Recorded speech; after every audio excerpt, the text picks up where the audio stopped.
সারাদিন রোজা রেখে যদি ইফতারের সময় এরকম একটা ডেজার্ট পাওয়া যায় তাহলে সারাদিনের ক্লান্তি এমনিতেই দূর হয়ে যায়।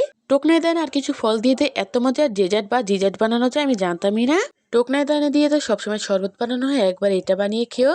চলো রেসিপিটা তোমাদের সাথে আগে শেয়ার করি। হ্যালো এভরিয়ান, কি অবস্থা তোমাদের, কেমন আছো তোমরা সবাই?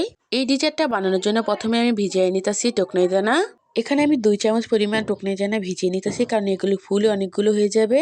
এখন হচ্ছে এগুলো আমি রেখে দেবো। আর টোকনাই দানা কিন্তু আমাদের শরীরের পক্ষে অনেক উপকারী। এখন হচ্ছে নিয়ে নিলাম আমি সাবুদানা। এগুলো হচ্ছে আমি সিদ্ধ করে নিব। এখানে হচ্ছে আমি 3 চামচ নিয়ে নিছি সিদ্ধ করার জন্য। আর এটা দেওয়ার সাথে সাথে কিন্তু নেড়ে নিতে হবে অনবরত, না নাড়লে কিন্তু এটা দলা পাকিয়ে যাবে। 10-12 মিনিট সিদ্ধ করলে এটার কালারটা চেঞ্জ হয়ে যাবে ঠিক এইরকম, তখন হচ্ছে এটাকে নামিয়ে নিতে হবে। এখন হচ্ছে আমি পরের ধাপে চলে যাব। এখানে হচ্ছে আমি গরুর দুধ জাল করে নিতেছি। এই পর্যায়ে আমি এখানে দিয়ে দেবো অনেকখানি চিনি। চিনি দেওয়ার পর হচ্ছে এটাকে আরো কিছুক্ষণ জাল করে নিতে হবে। এদিকে দেখো আমি যে টোকনাই দানাটা ভিজিয়ে রেখেছি সেটা ফুলে কতরি হয়ে গেছে।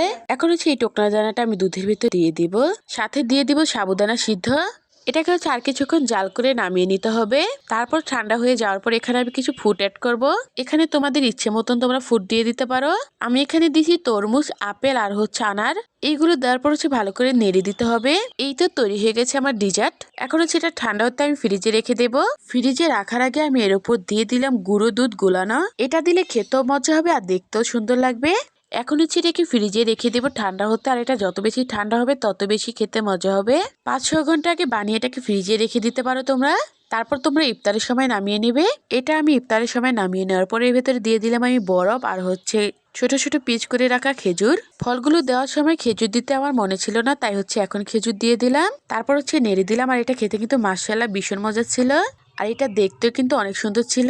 সারাদিন রোজা রেখে শরীর যখন ক্লান্ত হয়ে যায়, ইফতারের সময় যখন এরকম একটা ডিজার্ট পাওয়া যায় তখন এটা খেলে ক্লান্তিটা দূর হয়ে যায়। তোমরা চাইলে একবার হলেও বাসায় এটা বানিয়ে খেতে পারো।